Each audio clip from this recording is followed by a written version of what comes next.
Hello my dear students, welcome back to my channel Institute of Commerce Studies. How are you all?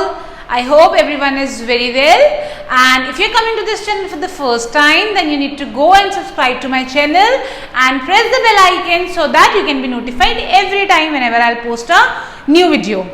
तो बहुत ज़्यादा demand के बाद और लोगों के कमेंट्स के बाद मैंने ये सोचा कि ये वीडियो मैं बनाऊं, और जिसमें लोग सभी बच्चे ये पूछना चाह रहे थे कि बिजनेस स्टडीज़ का बोर्ड एग्जाम पैटर्न क्या होता है। मतलब जब बिजनेस स्टडीज़ का पेपर आता है तो उसका मार्क्स डिस्ट्रीब्यूशन कैसे होते हैं, how are the marks distributed, कैसे कैसे मार्क्स डिवाइडेड होते हैं, वही मैं आपको आज बताने वाली हूँ कि आपका जब बिजनेस स्टडीज़ का पेपर होगा तो आपके पास कितने क्वेश्चंस आएंगे, एक क्वेश्चन कितने मार्क्स का होगा, पर क्वेश्चन को आपको कितने मार्क्स में आंसर, कितने वर्ड्स में आंसर देना है, कैसे आपको अपना पेपर सॉल्व करना है, सारी डिटेल्स मैं आपको देने वाली हूँ यहाँ पे। Okay, so listen to me carefully. सबसे पहले आपके पास आएंगे 34 क्वेश्चंस। कितने क्वेश्चंस आने वाले हैं आपके पास बोर्ड एग्जाम में? 34 क्वेश्चंस, जिसे करने के लिए जो टाइम आपको मिलेगा वो होगा 3 आवर्स। 3 घंटे का समय आपको मिलेगा। 3 घंटे से पहले आपको 15 मिनट रीडिंग के लिए भी दिए जाएंगे, so that you can read the complete paper, एक बार आप पढ़ सको। लेकिन बिजनेस स्टडीज के लिए मुझे लगता है रीडिंग टाइम थोड़ा ज्यादा चाहिए होता है, बट राइटिंग पार्ट कम हो जाता है क्योंकि एमसीक्यूज इतने सारे होते हैं। तो आप अपना पेपर शुरू होने के बाद भी 10 to 15 मिनट्स आराम से रीडिंग में दे सकते हो। घबराने की जरूरत नहीं है कि 34 क्वेश्चंस है 3 घंटे में कैसे सॉल्व होंगे, ऐसा नहीं है। पेपर 2 घंटे में आराम से सॉल्व हो जाता है, क्योंकि आउट ऑफ 34 20 क्वेश्चंस 1 वर्ड है, टिक मार्क वाले है, एमसीक्यूज है, ठीक है। तो इसलिए उसकी जरूरत नहीं है घबराने की। बेसिकली 14 क्वेश्चंस ये मेन जो आपको आंसर लिखने हैं, तो इसलिए आप आराम से 10-12 मिनट और ले सकते हो उसके बाद भी रीडिंग के लिए, क्योंकि बिजनेस स्टडीज आपका केस स्टडी बेस्ड है। तो रीडिंग में थोड़ा आराम से पढ़िए, धीरे धीरे समझ के पढ़िए, ताकि दोबारा पढ़ने की जरूरत ना पड़े। अगर एक बार जल्दी पढ़ लोगे और फिर सोचोगे बाद में आराम से दोबारा पढ़ूंगा, तब ज्यादा टाइम वेस्ट होगा। इसलिए आराम से पहले ही धीरे धीरे पढ़ो, ताकि बाद में ना सोचना पड़े, और पहले उसमें पॉइंट्स लिख दो पेंसिल से कि हाँ मुझे इसमें ये लिखना है, ठीक है। तो आपका बाद में टाइम बच जाएगा। तो 34 क्वेश्चंस होते हैं, 3 घंटे का समय आपको इसे करने के लिए मिलेगा। तो पहला क्वेश्चन से 20 क्वेश्चन तक, क्वेश्चन नंबर 1 से क्वेश्चन नंबर 20 होंगे ऑब्जेक्टिव टाइप। ऑब्जेक्टिव मतलब क्या होते हैं? Tick the correct answer. अच्छा, बच्चों को बड़ा मजा आता है कि अरे 20 मार्क्स का तो ये, लेकिन ये सबसे ज्यादा मार्क्स खाते हैं, क्योंकि अगर ये गलती से गलत हो गया तो सीधा मार्क्स गए। मानो कोई गलती से अगर मानो 4 या 5 गलत हो गए तो 5 मार्क्स सीधा कट गए। लेकिन अगर आंसर लिखने को आता, थोड़ा बहुत गलत भी लिख देते तो टीचर क्या करता है, थोड़ा बहुत मार्क्स दे देता है। लेकिन इसमें तो गलत मतलब गलत और सही मतलब सही, कोई चांस नहीं कि अरे थोड़ा बहुत सही होगा आधा नंबर दे देते हैं, ऐसा हो ही नहीं सकता। अगर सही ऑप्शन पे टिक किया तो 1, अगर गलत ऑप्शन पे टिक किया तो 0। तो ऐसा कुछ भी नहीं है। आपको बहुत ध्यान से अपने बेसिक्स क्लियर रखने पड़ेंगे, क्योंकि 1 वर्ड तो कहीं से भी आ सकता है, एमसीक्यू ऑब्जेक्टिव तो कहीं से भी आ सकता है। ऐसा तो है नहीं है इंपॉर्टेंट है, ये इंपॉर्टेंट नहीं है। एमसीक्यूज है भाई, बुक से कहीं से भी उठा के दे देंगे। तो सारे बेसिक्स क्लियर होना बहुत जरूरी है, ताकि ये 20 मार्क्स तो आप अपने पालो। तो question number 1 to question number 20 में आपके 20 क्वेश्चन आएंगे, सारे एमसीक्यू बेस्ड होंगे। हर क्वेश्चन 1 मार्क का होगा। तो टोटल पेपर आपका जो 80 मार्क्स का पेपर होता है, आपको पता होगा 20 marks are for your practical. Project work करते हो, वाइवा होता है, प्रोजेक्ट बनाते हो, ठीक है। और क्लास में बहुत अच्छे रहने की भी जरूरत होती है, तभी टीचर मार्क्स देते हैं, याद रखना, ठीक है। तो ये हो गया आपका 80 में से 20 मार्क्स तो एमसीक्यू के हो गए, क्लियर। फिर आता है क्वेश्चन नंबर 21। क्वेश्चन नंबर 21 से क्वेश्चन नंबर 21, 22, 23, 24 सॉरी, 4 क्वेश्चन। कितने क्वेश्चन हुए? 4 क्वेश्चन।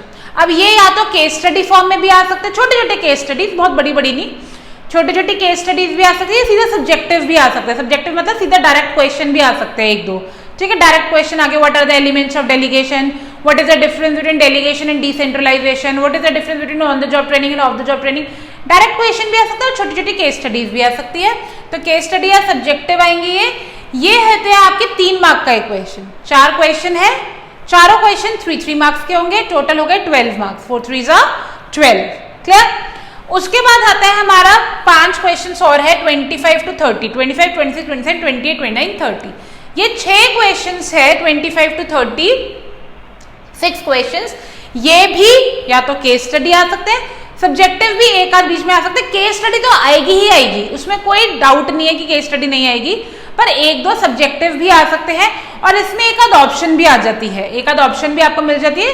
क्वेश्चन के बीच में ही ऑप्शन मिलेगी, मतलब ऐसे ऑप्शंस नहीं मिलेंगे कि 6 क्वेश्चन दे दिया और बोला 7 क्वेश्चन दे दिया और बोला कि 6 करो, ऐसे ऑप्शन नहीं मिलेगा। मतलब ऐसा हो सकता है कि जैसे 25, 26, 27 क्वेश्चन में 2 क्वेश्चन दे दिए कि 27 में या तो ये वाला कर लो या ये वाला कर लो, मतलब क्वेश्चन में आपको ऑप्शन मिलेगी।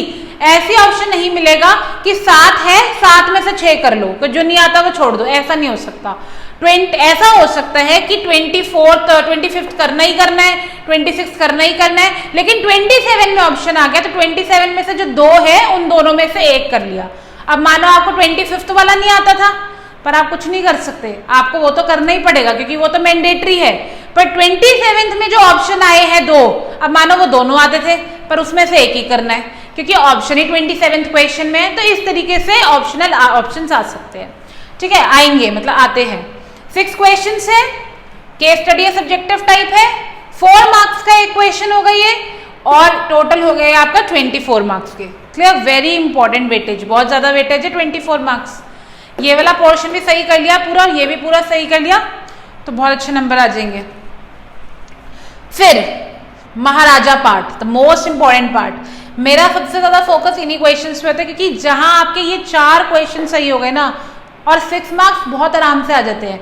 अगर आपने अपने सारी सब हेडिंग सही लिखी है, जैसे मैंने कल भी एक वीडियो कराई थी जिसमें मैंने एक केस स्टडी सॉल्व कराई थी 6 मार्क्स वाली, अगर आपने उस तरीके से आंसर दे दिया जिसमें आइडेंटिफाई एंड एक्सप्लेन था, आपने सही आइडेंटिफाई कर दिया, सही एक्सप्लेनेशन दे दिया, nobody can cut your marks, you get full 6 marks.